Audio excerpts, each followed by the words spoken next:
आपण पाहत आहात सारखी महाराष्ट्र न्यूजमध्ये सर्व प्रेक्षकांना लाखो प्रेक्षकांचं हार्दिक स्वागत। आज आपण नागापूर कुस्ती या ठिकाणी आपण आलेलो आहोत, परंतु या ठिकाणी जे आपले कुस्ती पैलवान या ठिकाणी आपल्याला कुस्ती खेळण्यासाठी या ठिकाणी आले, आपण त्यांचा परिचय करून घेऊया। आपण सध्या कुठून आला, तुमचा परिचय सांगा। सर, मी पैलवान महादेव कुस्ती निवेदक आहे आणि या महाराष्ट्रामध्ये जिथे जिथे कुस्तीचं मैदान असतं त्या ठिकाणी आम्ही जातो कुस्ती कॉमेंट्री करण्यासाठी। आज नागपूरचं मैदान अतिशय सुंदर नियोजन गावकऱ्याच्या वतीने या ठिकाणी केलेलं होतं। फार चांगलं नियोजन झालं, चांगल्या कुस्त्या झाल्या आणि पैलवानाला बक्षीस देखील गावकऱ्यांना खूप चांगल्या पद्धतीचं दिलेलं आहे। यानंतर आपण तुमचा अनुभव कसा वाटला एकंदरीत या कुस्ती खेळाच्या मैदानामध्ये? कुस्ती स्पर्धा फार सुंदर होती, गावकऱ्यांना नियोजन देखील फार मोठं केलेलं होतं। 1 नंबरसाठी दत्ता नागरगोजे पैलवान, जे की मांडेकडचा पैलवान आहे, पण सध्या रुई रामेश्वरला लातूर जिल्ह्यामध्ये सराव करतो आहे। त्याच्याबरोबर 1 नंबरसाठी पैलवान विवेक शेंडगे हिंगणीचा पैलवान, जे की महाराष्ट्र चॅम्पियन राहुल शिंदे वस्तादकडे सराव करणारा पैलवान, अशी 1 नंबरला कुस्ती झाली। आणि 2 नंबरला कुस्ती झाली जे की माझ्यासोबत आहे पैलवान उत्तरेश्वर कराड लातूर जिल्ह्याचा, आणि त्याच्याबरोबर पैलवान नितीन परळीचा। अशी 2 नंबरला कुस्ती फार मोठी, अशा दोन चार कुस्त्या फार मोठ्या झाल्या। अमर कदम 3 नंबरसाठी लढलेला फार मोठ्या कुस्त्याचं नियोजन या नागापूरच्या गावकरी मंडळीने केलेलं होतं। धन्यवाद। यानंतर आपण जो कुस्ती पैलवान ते याला आपण मार्गदर्शन करा। खरोखरच स्पर्धा फार मोठी होती, कुस्त्या बी चांगल्या होत्या।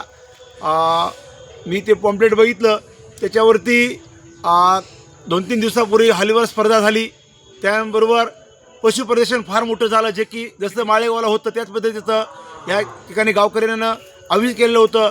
आणि कुस्ती स्पर्धा देखील फार मोठे पैलवान परभणी जिल्हा असेल, लातूर जिल्हा असेल, धाराशिव जिल्हा असेल, महिलांच्या देखील या ठिकाणी कुस्त्या झाल्या। वैष्णवी साळुंके जे महिला कुस्तीगीर आहे, जालना जिल्ह्याहून या ठिकाणी कुस्ती खेळायला आली होती, तिचं देखील गावकऱ्यांना सत्कार आणि मानधन देऊन फार मोठं कौतुक केलं आहे। यानंतर आपल्यासोबत जोडले गेले आहेत उत्तरेश्वर कराड पैलवान, आपल्यासोबत थोडक्यात आपलं हे परिचय द्या। माझे नाव पैलवान उत्तरेश्वर कराड। कुस्त्या गाववाल्यांनी चांगल्या घेतलेल्या आहेत, सगळ्यांच्या कुस्त्या लावल्या, मान सन्मान देऊन सगळ्यांच्या कुस्त्या लावल्या। सगळ्यांच्या कुस्त्या लावल्या, मान सन्मान देऊन पैसे व्यवस्थित दिले गाववाल्यांनी, बक्षीस। आणि यानंतर तुमचा अनुभव कसा वाटला या ठिकाणी तुम्हाला, की या ठिकाणी येऊन कुस्ती खेळण्यासाठी? अनुभव म्हणजे इथं आल्यावर 2 नंबर माझी कुस्ती लागली, चांगलं वाटलं। तुम्हाला या ठिकाणी पंचाचा म्हणजे तुम्हाला सहकार्य कसं लावलं?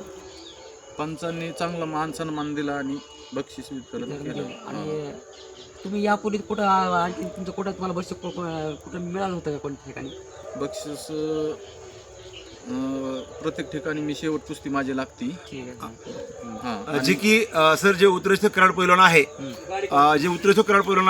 अनेक गदेचा मानकरी त्यांनी आणि गदे सुद्धा घेतलेले आहेत। आणि फार जिथं मैदान असतं तिथं त्याची 1 नंबरला 2 नंबरला कुस्ती त्यांच्या भागात परभणी जिल्ह्यात असेल किंवा त्यांच्या भागामध्ये लातूर जिल्ह्यामध्ये असेल किंवा बीड जिल्ह्यामध्ये असेल, या 3 जिल्ह्यामध्ये हा पैलवान 1 नंबर 2 नंबर सध्या कुस्ती खेळत आहे। त्याचबरोबर पैलवान अमर कदम देखील चांगल्या पद्धतीचा पैलवान आहे, तेच पोरं आता महाराष्ट्राची कुस्तीची तयारी करत आहेत। चांगले पैलवान आहेत सगळे दोघं पण। ठीक आहे, धन्यवाद। आपण सर या ठिकाणी सारथी महाराष्ट्र न्यूज जोडल्याबद्दल सर्वांचं मनपूर्वक आभार आणि धन्यवाद।